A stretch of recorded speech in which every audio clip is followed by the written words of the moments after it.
সেখানে আরো অনেক বেশি ছাত্রছাত্রী এই ৪৫তম জাতীয় বিজ্ঞান এবং প্রযুক্তি সপ্তাহ এবং বিজ্ঞান মেলা ২০২৪ এর শুভ উদ্বোধন ঘোষণা করছি। আজকের প্রোগ্রামের শুভ উদ্বোধন ঘোষণা করবেন। বাংলাদেশ সরকার এই শিক্ষা প্রতিষ্ঠান বিজ্ঞানী তাদের সেই ভাবনাগুলো সেই কনসেপ্টগুলো যাতে সকলের সাথে ভাগাভাগি করে নিতে পারে, সেই প্রত্যাশা আমি আমাদের এই কমলমতি ছাত্রছাত্রীদের জন্য রাখছি। বাংলাদেশ এগিয়ে যাচ্ছে। বাংলাদেশ সরকার সবসময় আমাদের কমলমতি ছাত্রছাত্রীদেরকে বিজ্ঞান মনস্ক করে গড়ে তোলার জন্য বহুমুখী কার্যক্রম গ্রহণ করছে এবং এটি আমাদেরকে চালিয়ে যেতে হবে। শিক্ষার্থীরা যদি বিশ্বমানের হয়ে না গড়ে ওঠে তাহলে তাদের ভিতরকার যে মেধা রয়েছে, যে শক্তি রয়েছে। স্মার্ট সিটি মানে তোমাদের দৃষ্টিতে একটা স্মার্ট সিটি কি রকম হতে পারে? তাই 2041 সালের মধ্যে বাংলাদেশ প্রধানমন্ত্রী মাননীয় প্রধানমন্ত্রী শেখ হাসিনা সরকারের যে স্মার্ট বাংলাদেশ গড়ে তোলার যে প্রকল্প, তারই বিভিন্ন স্মার্ট ইন্স্যুরেন্স স্বল্পমূল্যে ইন্স্যুরেন্স দিয়ে আমরা একটা স্মার্ট সিটি নমুনা তুলে ধরছি। এখানে প্রথমে যে স্মার্টগুলো রয়েছে, কারণ এক্ষেত্রে প্রথমে দেখা যাচ্ছে আর্থিক ডিটেক্টর খুবই নিম্ন অঞ্চল ভূমিকম্প হলেও মানুষ যদি ঘুমিয়ে থাকে তখন সেই ভূমিকম্প হলেও সে প্রস্তুতি নিতে পারবে। যখন অ্যালার্ম দিবে তখন সে তাৎক্ষণিকভাবে তার প্রয়োজনীয় পদক্ষেপ গ্রহণ করে সে সচেতন হতে পারবে। সেটা কতক্ষণ? যখন 2-3 সেকেন্ড নাকি 10 সেকেন্ডের বেশি তো হওয়ার কথা? জি না, সর্বোচ্চ 35। আর এটার পুরো অংশ যেহেতু নেই, সেক্ষেত্রে নিম্নমাত্রার ভূমিকম্প হলেও মানুষ দ্রুত সতর্ক হয়েছে।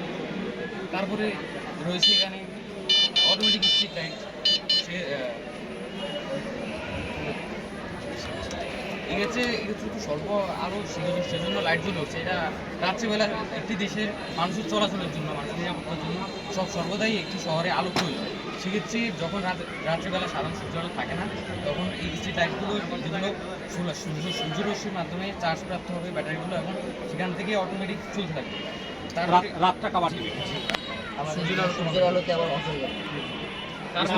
তারপরে একটি স্মার্ট সিটিতে মানুষের যানবাহন নিরাপত্তা সবচেয়ে গুরুত্বপূর্ণ বিষয়। সেক্ষেত্রে এখানে রয়েছে result security system. Security system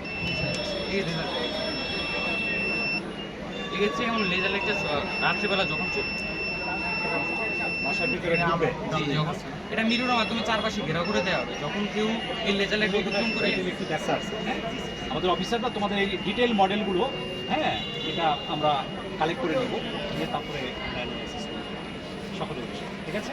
ভালো কনসেপ্ট, কমে যাবে না।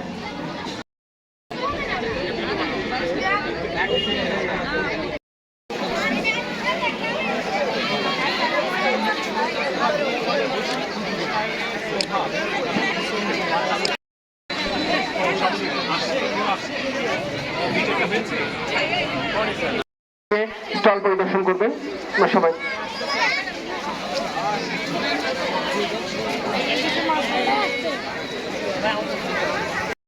এবং 2041 সালে এই উন্নত সমৃদ্ধ স্মার্ট বাংলাদেশ, এই বাংলাদেশের উন্নত সমৃদ্ধ বাংলাদেশকে ধারণ করে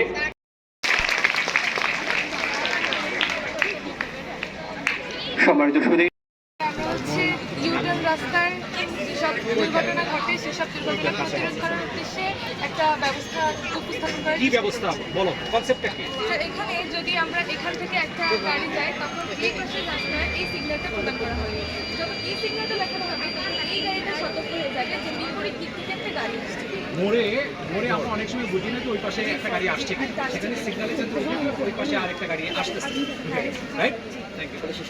কিন্তু এখানে শুধুমাত্র ব্যবহার করা হয়েছে চুন আর বালি, আর কিছুই। খুব সহজ একটা বিষয়। এখন পরিমাণ দিয়ে দেওয়া হয়েছে কতটুকু থাকবে, কারণ চুন যে আমার যে ক্যালসিয়াম অক্সাইড, তারপরে সিলিকন, এটা মিশ্রণের যে আবহাওয়াটা তৈরি হবে ওইটা প্রচন্ড রোধক এবং এটা প্রুফড হয়েছে। হ্যাঁ, এটা আমি ব্যক্তিগতভাবে আমি বাসায় এটাকে ব্যবহার করি।